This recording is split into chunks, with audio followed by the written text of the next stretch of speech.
Hello everyone, welcome back to the channel. Day 74 पर आ गए और आज कुछ बहुत ही शानदार मैट्रिक्स मैच देखने वाले हैं हमारे जेई एडवांस में मैथ्स के मार्क्स इंप्रूव करने के लिए। 73 डेज हो गए यार क्वेश्चन सॉल्व करते हुए। अगर चैनल पे नए हैं तो सब्सक्राइब करें और जाकर देखें प्लेलिस्ट में कि 73 डेज में क्या शानदार 700 प्रॉब्लम्स हमने सॉल्व किए हैं। तो आज अपन सारे प्रॉब्लम्स तो देखो सॉल्व नहीं करेंगे, पर डिस्कशन रहेगा, बहुत अच्छा डिस्कशन रहेगा क्योंकि आप प्रॉब्लम्स आपको सॉल्व करने हैं। तो पहले पैसेज पर आ जाते हैं, ये इंटीग्रेशन पर बेस्ड है। तो ये वाला आई थिंक अपन सभी से हो जाएगा। यहाँ पर अपन को इसको क्या करना है, पार्शियल फ्रैक्शन में ब्रेक करना है। तो a अपॉन 1 प्लस एक्स और प्लस के अंदर अपन यहाँ पर क्या कर सकते हैं, इसके केस के अंदर यहाँ पे b upon 1 plus x square लेकर यहाँ पार्शियल फ्रैक्शन से पहले a और b निकालेंगे, इंडिविजुअली इंटीग्रेट कर लेंगे, इंडेफिनिट की तरह बाद में लिमिट लगा देंगे।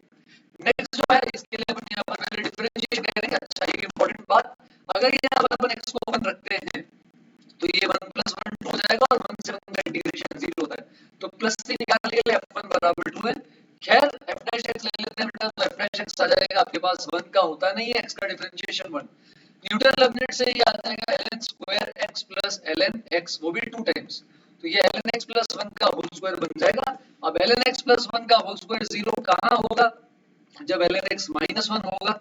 तो वहां से अपन यहाँ पर x की वैल्यू निकाल सकते हैं। एक बार x आ गया फिर आप इंटीग्रेशन भी कर सकते हैं ना। ln स्क्वायर t या 2ln t इंटीग्रेट करना कोई बड़ी बात नहीं है, बाय पार्ट लगाओगे तो हो जाएगा। नेक्स्ट पे आते हैं, यहाँ प्रॉपर्टी लगाओ। देखो i1 i2 का रेशियो चाहिए, पहले x क्यूब को अपन t ले लेते हैं। x क्यूब को t लोगे तो ये हो जाएगा 0 से 1, 3x स्क्वायर dx होगा dt, तो ये आ जाएगा 1/3, ऊपर आएगा dt, नीचे आ जाएगा e की पावर में t और 2 माइनस t, ऐसा। अब यहाँ पर अपन इसके केस के अंदर क्या कर सकते हैं, इस फॉर्म में कन्वर्ट करने के लिए 2 माइनस टी को अपन 1 प्लस एक्स लिख सकते हैं। तो बेसिकली 1 माइनस टी जो है ये आपका x आ जाएगा, या ऐसा बोल सकते हो t बराबर 1 माइनस एक्स आ जाएगा। तो ये यहाँ पर बन जाएगा आपके पास इधर 1 से लेकर के 0 के फॉर्म के अंदर, और इधर अपन इसके अकॉर्डिंग यहाँ चेंज कर सकते हैं, e की power 1 minus x, 1 plus x 1/3 बाहर है। अब बेटा उल्टा करेंगे तो e की पावर x ऊपर जाएगा, e बाहर आ जाएगा, लिमिट उल्टी करेंगे तो ये i1 ही बन जाएगा। कांस्टेंट्स आप एडजस्ट करके रेशियो निकाल सकते हैं। सेस वाला एकदम कद्दू सवाल है। यहाँ पर 0 से π/4 बोला है, तो 0 से π/4 के अंदर आपको पता है इंटीजर पार्ट एक 0 होता है, तो ये वाला पार्ट ही 0 हो जाएगा। तो बचेगा आपके पास सिर्फ क्या, 0 से π/4, क्योंकि sin ऑफ x आ जाएगा, इंटीजर पार्ट एक 0 है तो, और साथ में d ऑफ x आ जाएगा। ये इंटीग्रेशन कर सकते हैं। तो मजेदार था ये सवाल। नेक्स्ट पर आते हैं, यहाँ पर अपन थोड़ी सी रेंज की बात करेंगे ट्रिग्नो की। तो इन सब की रेंज निकालते हैं। ये कैसे करेंगे अपन, फॉर्मूला है 1 minus tan square theta upon 1 plus tan square theta, तो ये cos 2 थीटा हो जाएगा, यानी π/2 माइनस 2x। ये बन जाएगा बेटा sin 2 थीटा, और इसकी मैक्सिमम वैल्यू होती है 1। इसकी रेंज के लिए अंदर से बाहर चलना है, मिनिमम वैल्यू पूछिए तो इसको मिनिमाइज करो। ये कैसे निकालते हो range, minus root a square plus b square से root a square plus b square, तो इसकी मिनिमम वैल्यू माइनस 13 आएगी। इसमें 26 ऐड करेंगे तो 13/13 1 log 1 आ जाएगा आपके पास 0 के बराबर। अब ये कैसे निकालेंगे, तो यहाँ क्वाड्रेटिक का फंडा यूज करना है। sin स्क्वायर x को 1 माइनस cos स्क्वायर x लिख सकते हो, ठीक है। तो यहाँ पर ये बन जाएगा 2 cos स्क्वायर x माइनस 2, और साथ में आपके पास cos x प्लस 3 है, तो कुछ इस तरह से अपने पास आ जाएगा। अब यहाँ पर अपन को क्या करना है, इसके केस के अंदर यहाँ स्क्वायर कंप्लीशन करना है, तो 2 लेना है कॉमन, तो ये बनेगा cos स्क्वायर x प्लस में आ जाएगा cos x बाई 2, और cos x का कोएफिशिएंट यहाँ हाफ है जो कि 1/4 का डबल है, तो 1/16 यहाँ पे ऐड और सब्ट्रैक्ट कर देंगे, 1 यहाँ पर बाहर ही रहेगा। तो ये आ जाएगा बेटा 2 टाइम्स cos x प्लस 1/4 का होल स्क्वायर, और 1 माइनस 1/8 होता है 7/8। अब मिनिमम वैल्यू के लिए होल स्क्वायर 0 जाएगा, तो आंसर 7/8 आ जाएगा। लास्ट वाला वापस root a square plus b square वाले तरीके से जाएंगे, तो यहाँ मल्टीपल एंगल की प्रॉपर्टी यूज करेंगे। इसके लिए 2 sin स्क्वायर थीटा होता है हमारे पास, 1 माइनस cos 2 थीटा, उसमें कन्वर्ट कर देंगे। 4 sin थीटा cos थीटा है, तो इसको आप 2 टाइम्स sin 2 थीटा लिख देंगे, और cos स्क्वायर थीटा को आप लिख दोगे 1 प्लस cos 2 थीटा का आधा। अब कांस्टेंट वाला पार्ट जो है वो आप अलग कर देंगे। sin 2 थीटा वाले सब कोएफिशिएंट हो जाएगा a, और cos 2 थीटा में जो आपके पास कोएफिशिएंट आ रहा है वो आपके पास हो जाएगा b। अब आप यहाँ पे root of a square plus b square निकाल कर फिर बाद में आप उसमें हाफ और 2 ऐड करेंगे, तो इसकी मैक्सिमम आ जाएगी। तो ट्रिग्नोमेट्रिक एक्सप्रेशंस की रेंज हमें यहाँ पर इसके केस के अंदर आनी चाहिए। अब अगर अपन यहाँ पर आए तो इसके केस के अंदर 3 नॉर्मल बनाए हैं 3,0 वाले पॉइंट से y स्क्वायर बराबर 4x के लिए। एक बार तीनों पॉइंट आ गए तो सर्कम सेंटर, एरिया, सेंट्रोइड सब कुछ आ जाएगा। तो कैसे लिखते हैं यहाँ पर नॉर्मल, अपन याद करो y प्लस tx, और ये आएगा अपने पास 80 क्यूब प्लस 280। अब आप यहाँ पर 3,0 पुट कर दोगे तो y0 और x3 तो 3t बराबर t क्यूब प्लस टी आएगा, यानी t बराबर t क्यूब, तो 3 पॉइंट्स आ जाएंगे t बराबर 0 1 माइनस 1 पे, तो 80 स्क्वायर ओवर 280 से क्या हो जाएगा बेटा, एक होगा 0 0, एक होगा 1,2 और एक हमारे पास इसके केस के अंदर आ जाएगा, इसके अंदर 1, -2, तो लेटेस्ट रेक्टम के ये हो गए एंड पॉइंट्स। अब एरिया ऑफ ट्रायंगल PQR पूछ रहे हैं, तो आपके पास जो ट्रायंगल बनेगा वो ये वाली लेटेस्ट रेक्टम है, तो लेटेस्ट रेक्टम और ये वाले हो गए वर्टेक्स, तो ये आपके PQR हो जाएंगे। इसके अंदर एरिया आएगा half into base into height, यानी हाफ इंटू 1 इंटू 4, जो कि 2 के बराबर हो जाएगा। रेडियस ऑफ सर्कम सर्कल पूछ रहा है, यहाँ से क्या होगा, तो I think circum centre circum circle निकाल सकते हैं, डायरेक्ट फॉर्मूला भी लगा सकते हैं, ABC बाय 4 डेल्टा, तो साइड आ रही है आपके पास 4, एक है √5, एक और है √5, तो ABC और नीचे 4 इंटू डेल्टा, तो 5/2 इसका रेडियस आ जाएगा। तो अब चीजें बड़ी आसान हो जाएगी। सी और डी पार्ट में पूछ रहा है वर्टेक्स का डिस्टेंस बताओ सेंट्रोइड से, तो सेंट्रोइड निकाल सकते हो, सेंट्रोइड का सर्कम सेंटर से बताओ, तो ट्रायंगल में by believe centroid circumcentre आप निकाल सकते हैं, तो ट्राई करेंगे। 423 सिंपल है बट लॉजिकल सवाल है। अब बोल रहा है कि अगर एक्स रैशनल है तो आंसर पी होगा, एक्स इरेशनल है तो आंसर क्यू आ जाएगा। अब पूछ रहा है f of x, ये fx के बराबर है, तो fx बराबर x का कोई भी सॉल्यूशन नहीं आएगा, इसका क्या केस है, f of x fx के बराबर है, जब x बराबर x का सॉल्यूशन आएगा, इसका क्या केस है, f of x कंटीन्यूअस का क्या केस है, और f of x के कंटीन्यूअस का हमारे पास क्या केस है। तो मजेदार सवाल है। अब यहाँ पर अगर अपन ये केसेस पकड़ पकड़ के चलें तो आपको थोड़ा सा यहाँ पे मजा आएगा। तो जैसे अगर अपन यहाँ देखें तो जैसे ये है, अगर यहाँ पर आप देखोगे तो p और q पर डिपेंड करता है ना, जैसे x रैशनल है तो मान लो अगर p रैशनल हुआ, ठीक है, और मान लो आपके पास q भी क्या हो गया रैशनल, तो मतलब इनपुट रैशनल आ रहा है या इरैशनल आ रहा है, आउटपुट कैसा आ रहा है, सेम आ रहा है।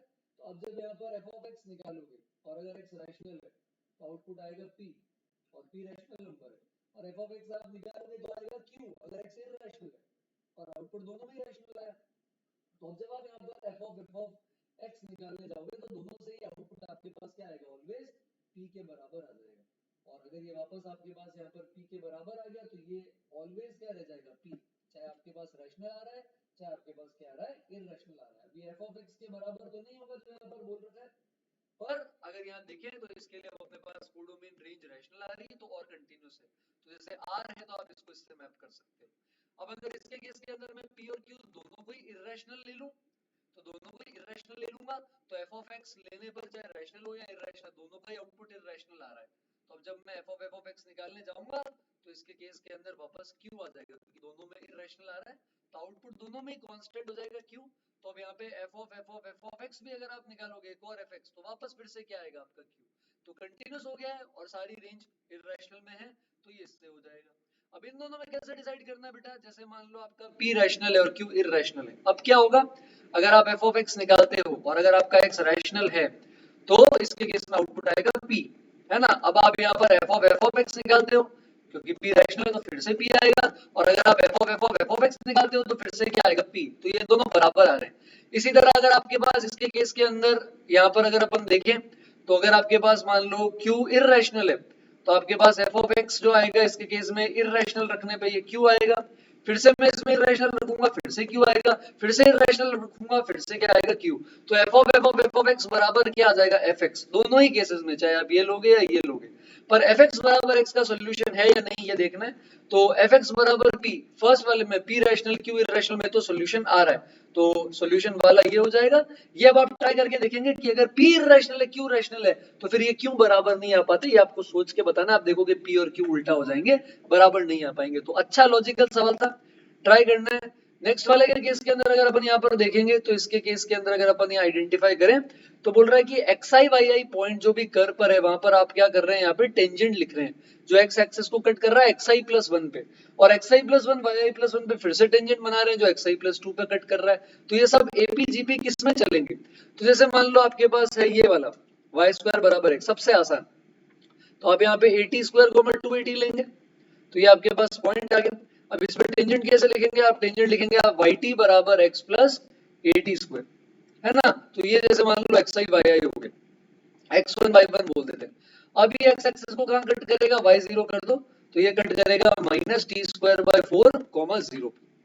अब माइनस टी स्क्वायर बाय 4 अगर x कोऑर्डिनेट ले लें क्योंकि अब xi प्लस 1 yi प्लस 1 में x तो यही रहेगा मेरा, तो अगर मैं यहाँ पे माइनस टी स्क्वायर बाय 4 ले लूं इसके केस के अंदर तो आई थिंक अपने पास यहाँ पर आ रहा है क्या टेंजेंट, इसके केस में टेंजेंट हमें मिल ही नहीं रहा। एक सेकंड, अगर कैलकुलेशन अपन ने सही करी क्या, एक बार क्वेश्चन वापस पढ़ लेते हैं। क्या लिखा है, tangent is drawn at any point xi yi on the curve which intersect x axis at xi plus 1, जहां भी कट करेगा वो xi plus 1 होगा, और फिर से xi plus 1 yi plus 1 को टेंजेंट बनाया ना, टेंजेंट इज अगेन ड्रॉन इसी x कोऑर्डिनेट पे which intersects the x axis again at xi plus 2। तो xi plus 1 xi plus 2 इसमें रिलेशन चाहिए। एक बार ये भी देख लेते हैं। तो इसकी पैरामीट्रिक फॉर्म हो जाएगी, x हो जाएगा यहाँ पर अपन ले सकते हैं 1/t², y ले सकते हैं t। तो ये इसकी पैरामीट्रिक फॉर्म हो सकती है, क्योंकि 1/t² into t² 1 आएंगे। तो अब यहाँ टेंजेंट कैसे लिखेंगे, स्लोप निकालोगे तो dy/dt अपॉन dx/dt, तो ये आएगा 1 अपॉन माइनस 2/t³, तो ये बन जाएगा minus t³/2 slope y minus t upon x minus 1/t², ऐसा। तो अब इसके केस के अंदर अपन तो दोनों तरफ माइनस टी कटेगा, तो t²/2 into x minus 1/t², इसकी वैल्यू आ जाएगी 1 के बराबर। तो ये अपने पास यहाँ पर बन जाएगा xt²/2 और माइनस हाफ उधर जाके बन जाएगा 3/2, तो ये कट हो जाएगा। तो अब x कोऑर्डिनेट आ जाएगा 3/t², 3/t² यहाँ पे रखेंगे तो y कोऑर्डिनेट आ जाएगा t/√3। अब इस तरह से अब अपन इस पे भी क्या कर सकते हैं, टेंजेंट लिखने की कोशिश कर सकते हैं। तो फिर से अब अपन इसका भी डिफरेंशिएशन करेंगे, तो ये आ जाएगा 1/√3 के बराबर, और ये तो dy/dt dx/dt आ जाएगा -6/t³, तो -6t³ जाएगा ऊपर। फिर से अब अपन यहाँ पे क्या करेंगे, y माइनस t/√3 और नीचे हमारे पास x माइनस 3/t²। अब y को 0 डालोगे आप तो क्या होगा, यहाँ माइनस कट जाएगा, √3 कट जाएगा, t² कट, एक t कट जाएगा, तो t²/6 into x minus 3/t², ये आ जाएगा 1, ब्रैकेट खोलेंगे बेटा तो t² x/6 और माइनस हाफ, ये बन आ जाएगा, उधर भेजेंगे तो 3/2 बन जाएगा, और फिर 6 से मल्टीप्लाई करेंगे 3/2 को तो 9/t² आ जाएगा, ऐसा। तो 9/t², तो 1/t², 3/t², 9/t², तो बेटा ये जीपी हो गई कॉमन रेशियो 3 की। तो इसके केस के अंदर सारे आपके x1 x2 x3 x4 किस में चल रहे हैं, जीपी में चल रहे हैं। तो इस तरह से आपको ये भी ट्राई करने हैं। लास्ट वाले में पता नहीं गड़बड़ क्यों हुई थी, एक बार वापस देख लेते हैं। तो मैं q और r आपके लिए छोड़ दूंगा। तो y² बराबर x पे अपन को लिखना था टेंजेंट, तो अगर आप 80 वैसा नहीं लेना तो नॉर्मल ले लो, जैसे y को t ले लो, x हो जाएगा t², ये ज्यादा आसान पड़ेगा। तो अगर अपन यहाँ पे डिफरेंशिएशन करें तो क्या बन जाएगा हमारे पास, dx/dt आ जाएगा 1, नीचे dy/dt करेंगे तो सॉरी dy/dt 1, dx/dt आ जाएगा 2t। अब इसको लिख दोगे आप y minus T upon x minus t², y को आपको कर देना है 0, तो x माइनस t² आ जाएगा अपने पास -2t² के बराबर।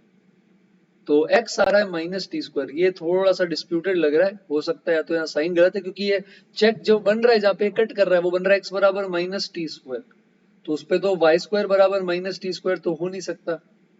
तो यहाँ पे आई बिलीव शायद हो सकता है थोड़ी सी गड़बड़ हो रही हो, या हो सकता है y² बराबर -x बोलना चाह रहे हैं। तो वहां से भी एक बार करके देख लेना, ये थोड़ा मुझे गड़बड़ लग रहा है, आप मुझे कमेंट में बताना, और इनका आंसर चेक करना जैसे मैंने आपको इसका बताया है, और देखना ये जैसे मेरा जीपी में आया आपका एपी में आता है, किस में आता है। नेक्स्ट कॉम्प्लेक्स नंबर पर बेस्ड है। तो पहले में बोल रहा है fx जो है is a complex valued function a plus iota b into z, mod दे दिया इसका। अब बोल रहा है the property that fz is always equidistant from 0 and z। तो fz अगर दोनों से बराबर दूरी पर है, 0 से भी और z से भी, मतलब fz की 0 से दूरी और fz की जो z से दूरी है, ये दोनों क्या होगी, बराबर होगी। तो fz यहाँ पर अपन क्या कर सकते हैं, पुट, तो mod of a plus iota b है ना, और साथ में z है, z तो बाहर आ जाएगा, equal to a plus iota b minus 1 into Z. तो यहाँ पर आ जाएगा a plus iota b minus 1 और मोड z यहाँ पर अपने पास आ जाएगा बाहर, ऐसा। तो इसके अंदर यहाँ पर a माइनस b पूछा है, मोड z कट जाएगा, तो a² प्लस b² आ जाएगा बेटा a माइनस 1 का स्क्वायर प्लस b²। यहाँ से आई थिंक a बराबर हाफ आ जाएगा, और उसको यहाँ पे रख देंगे a² प्लस b² बराबर हाफ वाली इस मोड की इक्वेशन में। तो वहां से आई थिंक b की वैल्यू हाफ या माइनस हाफ ऐसा कुछ आ जाएगा, फिर a माइनस b आप निकाल सकते हैं। तो आसान सवाल था, क्यों इंटरेस्टिंग है, अगर लॉजिकली समझे तो मजा आएगा। बोल रहा है कि कौन से ऐसे इंटीजर्स होंगे सच दैट n की पावर 6 की पावर n को डिवाइड नहीं करेगा। तो 6 की पावर n को n की पावर 6 डिवाइड नहीं करना चाहिए किसी भी नेचुरल नंबर के लिए जहां n 2 और 3 की पावर्स के फॉर्म में। तो यार सिंपल सी बात है, देखो 6 के अंदर खुद में 2 और 3 आता है, तो अगर मेरे n के अंदर भी 2 और 3 होगा तो मैं कैसी सफिशिएंटली छोटा a और b ले सकता हूं जिसमें 6 की कोई भी पावर जो होगी वो 2 into 3 के किसी मल्टीपल से डिवाइड हो जाए।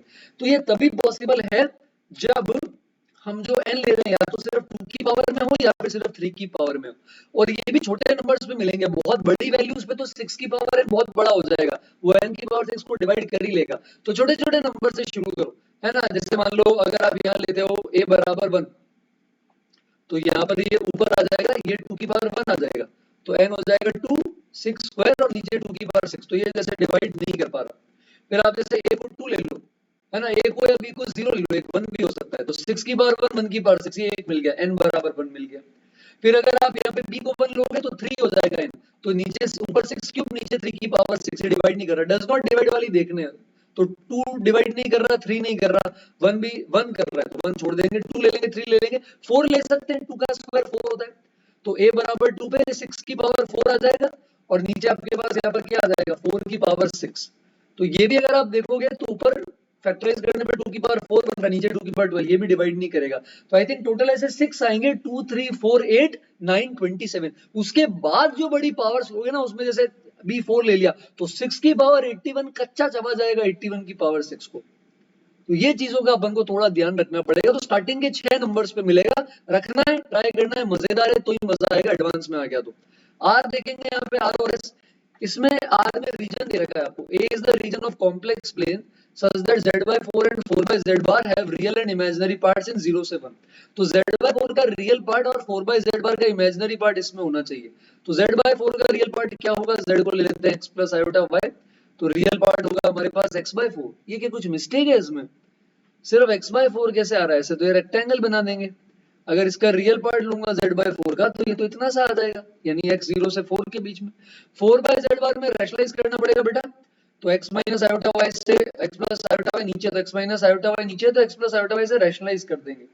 तो इसका जो इमेजिनरी पार्ट आएगा आपके पास, ये आएगा 4 upon 4y upon x square plus y square. ये 0 से 1 के बीच में। हाँ, अब लग रहा है थोड़ा क्वेश्चन है। तो यहाँ से ये वाला अगर अपन देखेंगे, तो x square plus y square तो पॉजिटिव होता है, y भी पॉजिटिव होना चाहिए, तो यहाँ से y पॉजिटिव आ जाएगा। दूसरी इनइक्वालिटी लोगे तो आपको सर्कल का एक इंटीरियर रीजन मिल जाएगा बेटा, x square plus y square minus 4y should be positive, तो सर्कल का रीजन मिल जाएगा। और यहाँ x का और y का इंटरवल मिल गया, सब प्लॉट करके कॉमन लेना है। ऑल्दो मुझे यहाँ पर थोड़ी सी मिस्टेक लग रही है, आफ्टर चेक करके देखना आंसर आता है क्या। इस पर आ जाएंगे s, ये कॉची श्वार्ट्ज से होता है, पर मैं कॉची श्वार्ट्ज से करूंगा नहीं, मैं वेक्टर से करूंगा इसको। तो एक वेक्टर ले लेंगे अपन v वेक्टर, ये v वेक्टर ले लेंगे बेटा 3i कैप 4j कैप और k cap x y z के कोफिशिएंट, और एक w वेक्टर ले लेते हैं जो हमें निकालना है xi yj और z के। तो मॉड से आप देख सकते हो यहाँ पर कि भाई मॉड v जो आएगा 3 स्क्वायर 4 स्क्वायर 1 स्क्वायर, ये आ जाएगा रूट 26, और मॉड w जो आएगा ये आएगा root x square plus y square plus z square, और दोनों का dot product v dot w दे रखा है 5 के बराबर, v डॉट w दे रखा है 5 के बराबर। मॉड लेके स्क्वायरिंग करेंगे तो mod v square mod w square cos square theta, ये आ जाएगा 25। अब ये वाला तो हमें पता है, ये 26, ये हमें निकालना है, और अगर हमें चाहिए इसकी मिनिमम वैल्यू, तो cos स्क्वायर थीटा डिवाइड करने पर मैक्सिमम होगा जो कि 1 होता है, तो 25 by 1 आ जाएगा 25। लास्ट में से कॉलम आते हैं, थोड़ा सा एसओटी कर लेते हैं यार, कमी करने को मिलता है। तो बोल रहा है अल्फा बीटा गामा टेन, इसके मीडियन की लेंथ है, मीडियन की लेंथ का फॉर्मूला मैं आपको बता चुका हूँ, याद नहीं है तो थोड़ा मेमोरी पर जोर डालें। तो मान लो ये स्मॉल ABC है, तो अब आप यहाँ ए से जो मीडियन डालोगे, इसकी लेंथ होती है half of root adjacent side के स्क्वायर का डबल और माइनस सामने वाली साइड का स्क्वायर, ये आ जाएगा अल्फा। इसी तरह बी से जो बीटा मीडियन डालोगे, ये होगा 2a square plus 2c square minus b square, और लास्ट में सी से जो डालोगे गामा, ये हो जाएगा हाफ के अंदर 2a square plus 2b square minus c square. अब बेटा कुछ नहीं करना, स्क्वायर करके आपको क्या करना है, ऐड करना है, तो 1/4 कॉमन आ जाएगा, अंदर बनेगा 3a square 3b square 3c square, और नीचे बाहर यहाँ पे 4, तो आई थिंक 3/4 इसका आंसर आ जाएगा।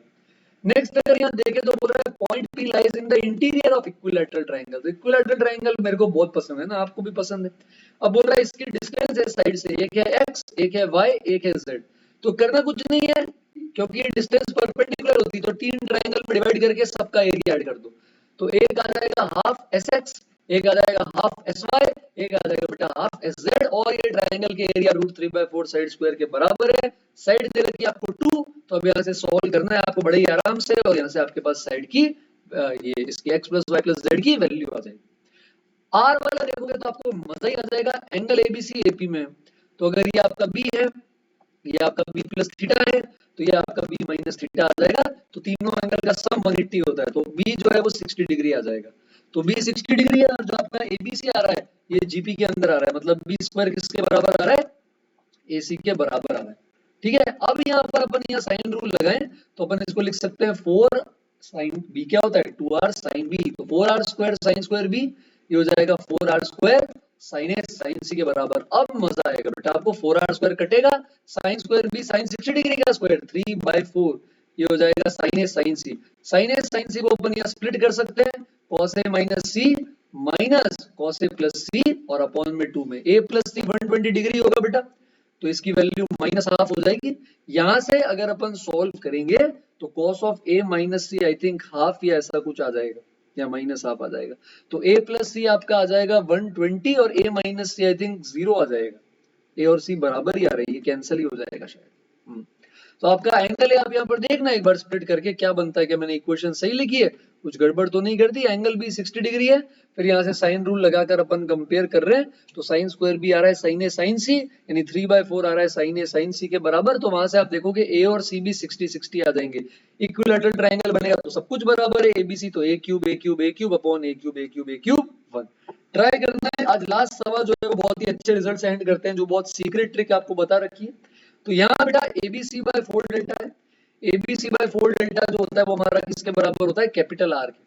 तो आप यहाँ पर क्या कर सकते हो, एबीसी को लिख सकते हो आप 4 डेल्टा आर के बराबर ऐसा। और स्मॉल ए प्लस बी प्लस सी होता है डेल्टा बाय एस, है ना, स्मॉल ये सॉरी स्मॉल आर जो होता है ये क्या होता है डेल्टा बाय एस, एस मतलब ए प्लस बी प्लस सी बाय 2 के बराबर। तो ए प्लस बी प्लस सी यदि आपको दिखता है ना यहाँ पे, तो आप इसको 2 डेल्टा बाय आर लिख सकते हैं।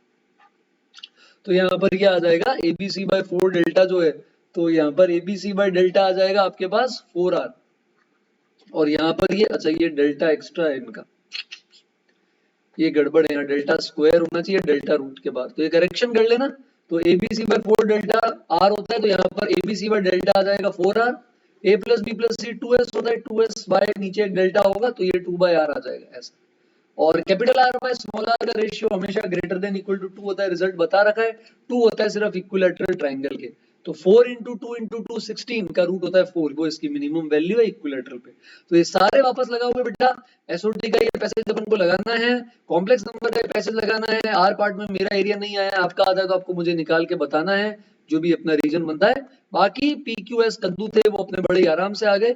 इसमें एस में मुझे यहाँ पे गड़बड़ लग रही है, आप बताना आपको सही लगता है क्या। पी का आंसर मैंने जीपी निकाला है, क्यू और आर आपको बताना एपी आता है नहीं कमेंट्स में। ये वाला बहुत ही लॉजिकल सवाल था, नहीं समझ आया तो फिर से प्ले करेंगे, और रैशनल इरेशनल के केसेस मानकर इसको कर सकते हैं। अच्छा ये बड़ा ही सिंपल था, नॉर्मल के तीनों पॉइंट आते ही सेंट्रोइड सर्कम सेंटर कुछ भी निकाल सकते हो। ट्रिग्नोमेट्री की रेंज निकालना जब अपन ने रिवाइज किया है अलग अलग फॉर्म्स के लिए, और इनडेफिनेट डेफिनेट सब कुछ आने चाहिए स्पेशली तब जब आपकी प्रॉपर्टीज न्यूटन लेबनिट्ज किंग ये सब इन्वॉल्व हो जाते हैं। तो कल हमारा लास्ट लेक्चर रहेगा बेटा डे 75 पे, जिसमें अपन मैच द कॉलम की बात करेंगे। 76 डे से अपन ट्राई करते हैं, देखते हैं कुछ नया या पेपर्स मिलते हैं क्या। तो बहुत मजा आया अभी तक मुझे।